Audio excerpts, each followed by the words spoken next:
Alfredo a construit sa maison en plastique, mais aussi tous les meubles qui vont avec.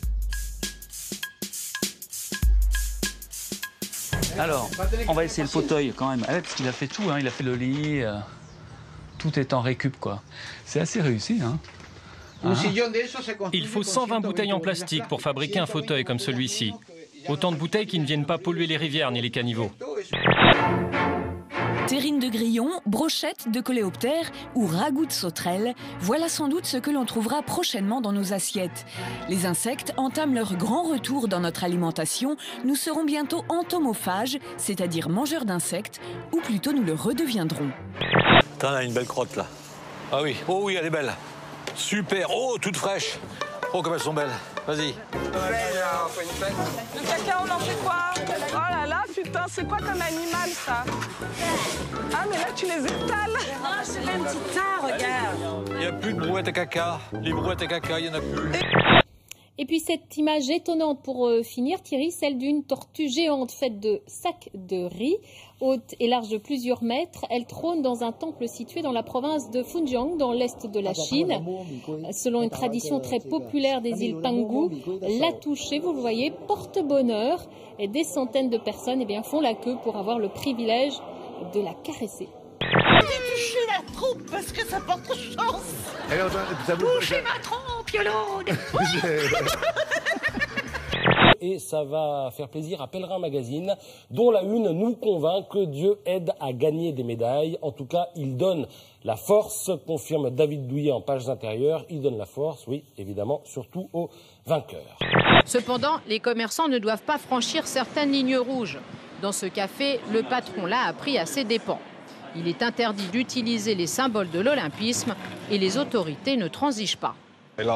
Ça faisait à peine 20 minutes que j'avais accroché mes couronnes de pain quand la police municipale est arrivée pour me dire que je n'avais pas le droit de le faire. Beaucoup de monde également devant le palais de Buckingham où vous vous trouvez, Jacques Cardoz. Bonjour Jacques, la flamme va arriver tout à l'heure. Question, la reine va-t-elle venir voir passer le symbole de l'olympisme? Et vous le voyez, avec ou sans Harry Potter, nous avons un problème de liaison. La célébration de la victoire d'un pilote sur le circuit du Mugello en Italie. Regardez, à gauche de l'écran, il lève les bras, il est tout content. Riccardo Russo, ivre de bonheur, il est italien. Il s'agit donc d'une victoire à la maison. Regardez, il va même monter sur sa moto, il va se mettre debout sur sa moto. Alors le problème c'est que la course n'est pas terminée.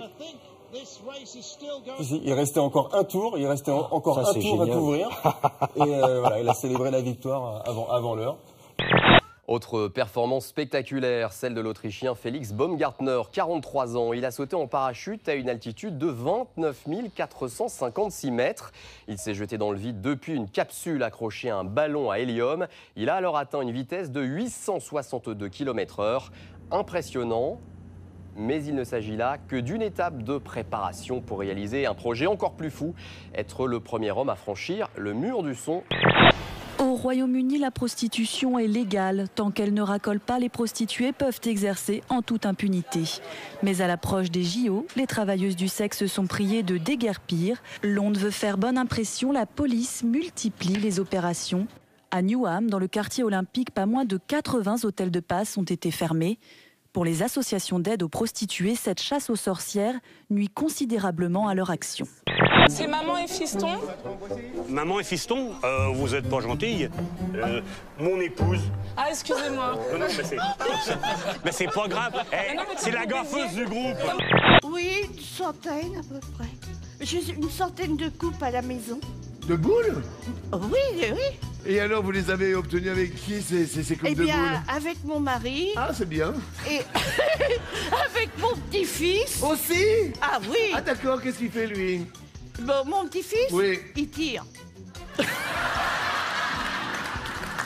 Le mec idéal pour moi, ce serait le mec que je garde sous mon lit. Parce que j'en garde un. C'est Ken. Hein. Il a tout du mec idéal, il est parfait, il est gentil, il suit ce que Barbie lui dit, il pose pas beaucoup de questions, il est pas trop bavard.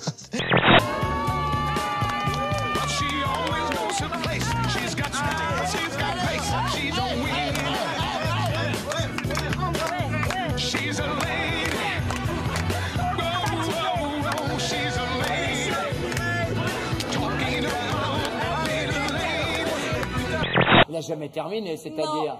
Ils savaient pas trop comment ça allait se passer et au bout d'un moment je dis attends, ça fait 2 heures, 3 heures. C'était le top, hein. C'était le top quand même parce que voilà. Et le lendemain on a fini. Comment ça ils savaient pas comment finir?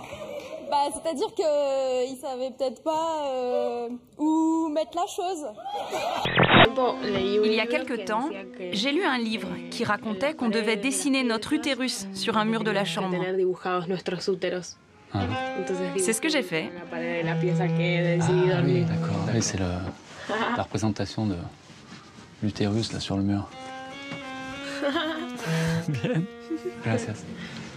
On va laisser dormir le copain là. Ils ont l'air d'avoir de la bonne ici. Qu'est-ce que vous aimez le plus dans la vie? Le kiff. Ouais, ça marche. Chaque jour, au poste de secours, on recense environ 2 personnes qui sont blessées ou bien aux épaules ou bien au visage par des mouettes qui plongent pour attraper une frite ou un sandwich. On l'a vu tout à l'heure et je peux vous dire que c'est assez impressionnant. Une intervention policière a mal tourné hier à Nantes. 2 policiers avaient été appelés pour un conflit de voisinage dans cet immeuble. Arrivés sur les lieux, ils ont fait face à une mère de famille véhémente et un petit garçon de 8 ans. L'enfant, armé d'une bombe lacrymogène identique à celle des policiers et d'un marteau, s'en est pris aux forces de l'ordre. Et donc quelqu'un vient m'accoste et me demande mon téléphone parce que soi-disant, une de ses amies était en train de faire un malaise. Il m'avait l'air un petit peu louche. Et j'étais un petit peu seule au milieu d'un quartier pas très recommandé. Donc j'ai dit oui dans un élan de bonté, de gentillesse, parce que s'il y avait vraiment quelqu'un qui était en train... Voilà, exactement. Je me suis dit au pire je me fais violer et tuer. Et voilà. Car aux États-Unis, le 2e amendement garantit à tout citoyen le droit de porter une arme à feu. Un droit constitutionnel que n'entend pas remettre en cause le président Obama à 3 mois d'élection présidentielle. Les chiffres sont pourtant éloquents. Selon plusieurs études, 283 millions d'armes à feu seraient en circulation aux États-Unis, soit 97 armes pour 100 personnes. Un arsenal responsable d'environ 30 000 décès chaque année, dont plus de 10 000 meurtres.